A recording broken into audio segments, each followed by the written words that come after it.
Hi, my name is Leah Day, and I'm here with my husband Josh, and today we're stitching out another new design in a pinwheel block. So let's get started. Well, as you can see, I've already knocked out most of the block here, and to be honest, I've been dreading this one since I saw this a couple weeks ago. I knew this one was going to be challenging. It is, and it's also very time-consuming. Is it just the pebbling was intimidating? The spirals and the pebbling. Okay, so it just looks scary. Mm-hmm. Okay. And if you're, if you're comfortable with spirals, maybe not. You could probably breeze through it, but spirals are not my thing. Though pebbling is one of my favorite designs, so I'm really glad I'm getting some practice with it. But as you can see, let's kind of flip it up a little bit flip here. it around. Yeah, this is my first time doing pebbling, and it shows. But well, that's okay. We all have to start somewhere, and this is one of those things where kind of the first time you stitch it, you're really learning so much. So please don't judge yourself if you're looking at this and just going, "Oh, that looks terrible." This still looks like circles. I still recognize this as pebbling, so I think that's great. But let's get started just stitching that spiral. Okay. Talk through it. And did this spiral happen to feel any easier than the first spirals that we learned? Yes, absolutely. And maybe we could let's put a picture in here and show my first spiral just to compare them. I finally got a hang of it. I don't have to rotate so often, which is key in spirals. Keeping the block at one angle. I have better speed control with my foot. And I'm just going to kind of tuck around here, travel stitch, and begin the spiral portion. Excellent. That looks terrific, and you are able to stay on the line so much better than you were at the beginning.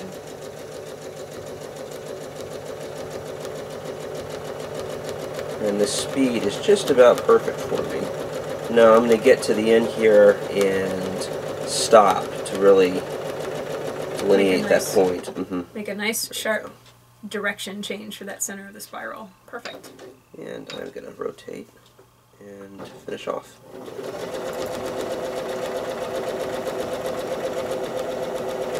Ooh, I would change direction. Ooh. Something was... Yeah, you were getting the machine was not happy. I'm going to zoom in real quick here.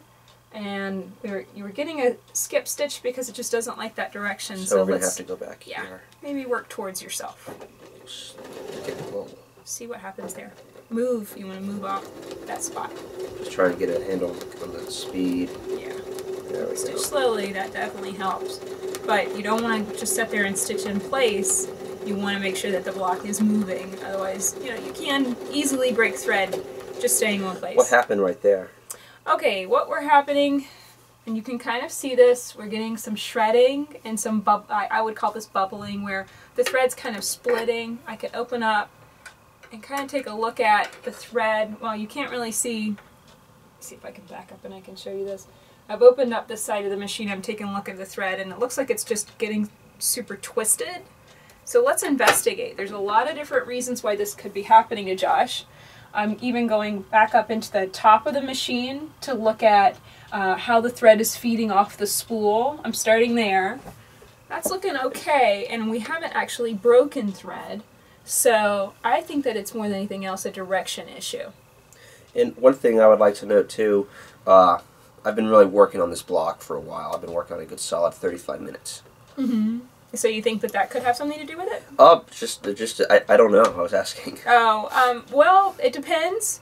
I'm kind of looking around just trying to see what we're dealing with, and I'm not seeing anything, that would tell me that, the thread was shredding or having some kind of issue through the whole thing. More than anything else, I think it's probably a direction issue, and it's probably, it might have even have been a speed issue, but for some reason that thread was just kind of twisting up and causing this effect. But I think if we work through this area, and this is one of those things, just be vigilant. As you're looking at your stitches, you start seeing a skip stitch, change direction, and as we were coming out, starting to see this kind of bubbling and splitting, there's many reasons why this could be happening, but I think that we can avoid a thread break if we just keep stitching. So if you want to operate the foot pedal, I will slowly stitch this out. I'm just going to use my hands just to move this out towards us, so just slow speed.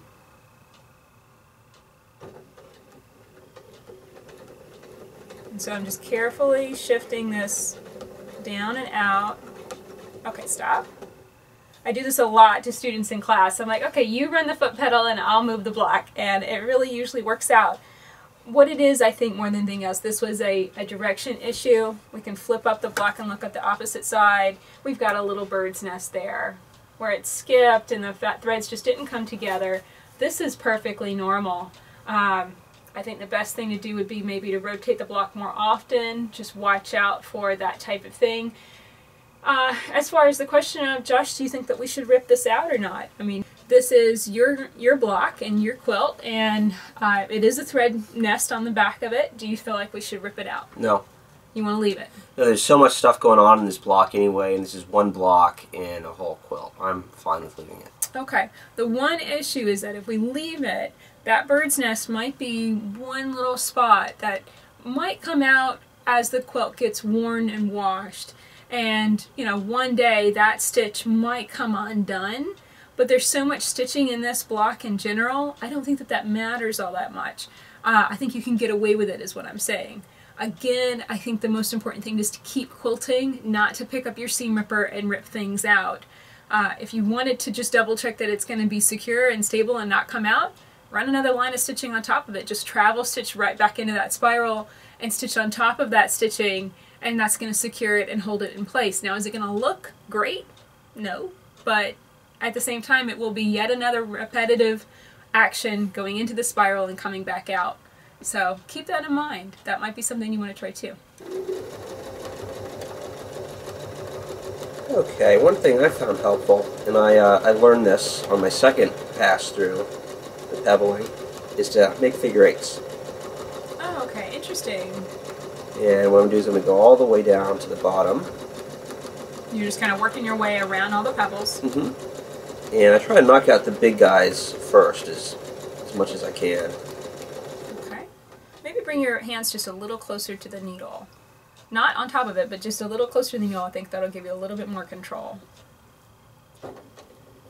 But that's looking great. And we finish our figure eight here. I don't like that angle. There we go. And I should say, I do teach pebbling very differently from what Josh is showing here, but I think it's really good to play and try and find what works best for you. Every teacher is going to have kind of a different bit of advice, and whether it works or not it's really entirely up to the student, entirely up to the individual. I've had students say, you know, a tip that I shared in class was like the thing that explains spirals or something like that. But to the other students in class, it totally didn't make any sense. So do understand, there's no right or wrong way to do any of this.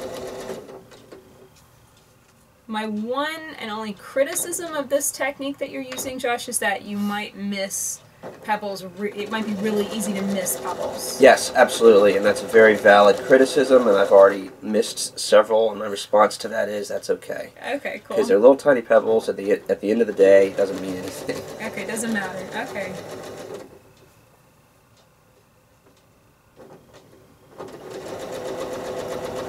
Well, let's maybe speed the video at this point so everyone can kind of see you flow through this area in your own style. And then we'll meet up at the end and just discuss how all this feels and works.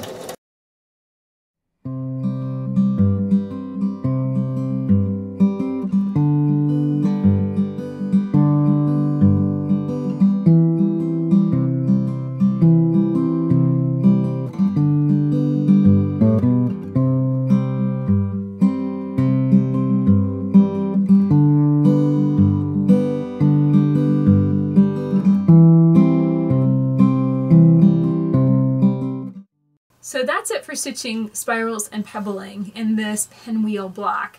Now I know this was not your favorite block.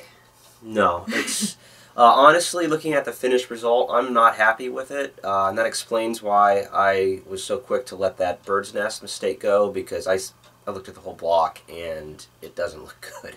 But this is my first time pebbling, and that's a design I really want to master, and you got to start from somewhere, so I'm going to leave it. I'm not going to do it over again. Exactly. And, you know, really what I want to emphasize more than anything else is accept yourself and your skill at where you're at right now, It might not look 100% terrific, perfect, but this quilt, making it through 2014, it's going to be a testament to where you are right now, and you'll be able to look back on it in 5 or 10 years and go, wow, you know, that was my first free motion quilted quilt and it wasn't all that great, but it's so nice to have that still and be able to look back on how far you've come.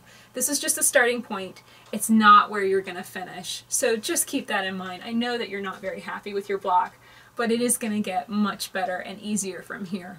So my name is Leah Day, and I've been here with my husband Josh, and this has been a video for the Building Blocks Quilt Along.